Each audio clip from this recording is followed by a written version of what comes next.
बिस्मिल्लाहिर्रहमानिर्रहीम इय्याका नअबुदु व इय्याका नस्तईन। Abdominal series में स्मॉल और लार्ज इंटेस्टाइन्स देखते हैं। तो इसकी सर्जिकल एनाटमी में स्मॉल इंटेस्टाइन पहले देखते हैं। स्मॉल इंटेस्टाइन जो है ओवरऑल ड्यूडेनम, जेजुनम और इलियम पर मुश्तमिल होती है।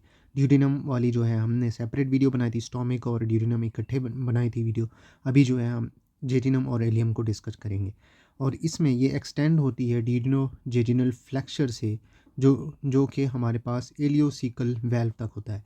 और लेंथ जो है इसकी 6 मीटर होती है। और स्मॉल बाउल की हम प्रॉक्सिमल का 40% लेना तो वो हमारे पास जो है जेजिनम होगा, बाकी जो बचेगा वो हमारे पास एलियम होगा। और स्मॉल बाउल जो है हमारे पास इंट्रा पेरिटोनियल है। और मेजेंट्री की बात करें स्मॉल बाउल की, तो ये मेजेंट्री जो है हमारे पास डबल लेयर है पेरिटोनियम की, जो कि इनक्लोज होती है स्मॉल बाउल से। ठीक हो गया। लेंथ की बात करें तो अप्रॉक्सीमेटली ये तकरीबन 15 सेंटीमीटर इस ये जो है लंबाई है। और ये मुश्तमिल होती है ब्लड वेसल्स पर, लिम्फेटिक्स पर, नर्व्स पर और कुछ फैट्स पर। ठीक है। ये अटैच्ड होती है हमारे पास पोस्टीरियर एब्डोमिनल वॉल से बाय रूट ऑफ मेजेंट्री से। रूट ऑफ मेजेंट्री क्या है? ये रन्स होती है जो जो हमारे पास डीडिनो जेडिनो फ्लेक्सर था ना, वहाँ से ये रन होती है, जाती है डायगनली और क्रॉस करेगी राइट सैक्रो इलियक जॉइंट पे। अगर हम ब्लड सप्लाई की बात करें स्मॉल बाउल की, तो आर्टेरियल सप्लाई जो है हमारे पास सुपीरियर मेजेंट्रिक आर्टरी होगी। और वेनस ड्रेनेज की बात करें तो ये सुपीरियर मेजेंट्रिक वेन से होगी। फिर ये ज्वाइन करेगी स्प्लेनिक वेन को और ये फॉर्म बन जाएगा हमारे पास पोर्टल वेन। नेक्स्ट, मोटर और पैरासिम्पैथेटिक सप्लाई जो है हमारे पास वेगस नर्व से होगी। और सिंपैथेटिक सप्लाई जो है वो हमारे पास फाइबर्स अराइज हो रहे होंगे हमारे पास T9 और T10 पे। ठीक हो गया। और स्नैप्स जो है हमारे पास सुपीरियर मेसेंट्रिक जो है गेंगलियन से होंगे। ठीक है, इतनी सी बात है। मोटर और पैरासिम्पैथेटिक सप्लाई जो है वो वेगस से हो रही होगी। और जो सिंपैथेटिक सप्लाई है वो हमारे पास फाइबर्स अराइज हो रहे होंगे T9 और T10 से। और स्नैप्स जो है सुपीरियर मेसेंट्रिक गेंगलियन में होंगे। लार्ज इंटेस्टाइन अब डिस्कस करते हैं। लार्ज इंटेस्टाइन स्टार्ट होती है हमारे पास एलियोसिकल वेल्व्स से और हमारे पास एक्सटेंड होगी एनस तक। हमने स्मॉल इंटेस्टाइन की बात की। स्मॉल इंटेस्टाइन कहाँ से हमारी जा रही थी? ड्यूरिनो जेजुनो फ्लेक्सर से हमारे पास कहाँ तक जा रही थी? एलियोसिकल वेल्व तक।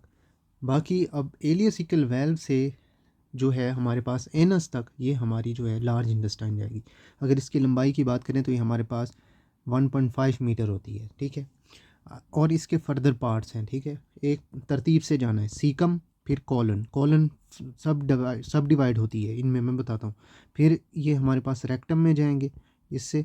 फिर हमारे पास जो है एनल कैनाल में। सीकम जो है विद वर्मी फॉर्म अपेंडिक्स के साथ।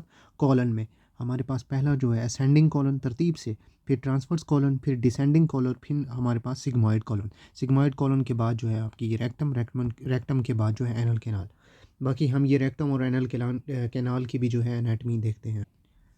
पोस्टीरियर रिलेशंस पे जो है हमारे पास राइट कॉलन जो है उसमें जो है right ureter, right gonadal vessels और ड्यूरिनम आएगी। और लेफ़्ट कॉलन पे जो है हमारे पास left ureter, left gonadal vessels और टेल ऑफ पेंक्रियाज आएगा। यूनिक मॉर्फोलॉजिक फीचर्स की बात करें तो हमारे पास अपेंडिसिस एपीप्लॉइक की, जो कि फैट फिल्ड पेरिटोनियल टैग्स होते हैं और ये स्कैटर्ड होते हैं, फैले होते हैं over the surface of colon पे। और ये ज़्यादातर जो है हमारे पास सिग्मॉइड कॉलन पे होते हैं, लेकिन ये एब्सेंट होंगे अपेंडिक्स पे, सीकम पे और रेक्टम पे। तो ये जो है हमारे पास अपेंडिसिस एपीप्लोकॉय जो हैं ये रेक्टम, सीकम और अपेंडिक्स पे नहीं होंगे। नेक्स्ट है हमारे पास टीनिया कुलाए। टीनिया कुलाए ना, ये 3 फ्लैट बैंड्स हैं लॉन्गिट्यूडिनल मसल से, जो कि जाते हैं लेंथ ऑफ लार्ज इंटेस्टाइन तक और from base of appendix to rectosigmoid junction तक।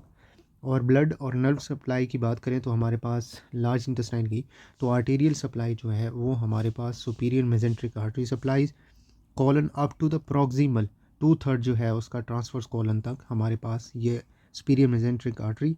और सुपीरियर मेसेंट्रिक आर्टरीज के जो ब्रांचेस हैं वो हमारे पास एलियोकोलिक, राइट कोलिक और मिडल कोलिक तक जाएंगी।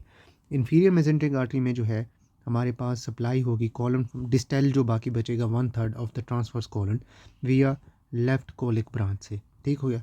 फिर हमारे पास सुपीरियर मेसेंट्रिक आर्टरी और इंफीरियर मेसेंट्रिक आर्टरी ना ये कम्युनिकेट करती हैं एक दूसरे के साथ by the marginal artery of the drum mount.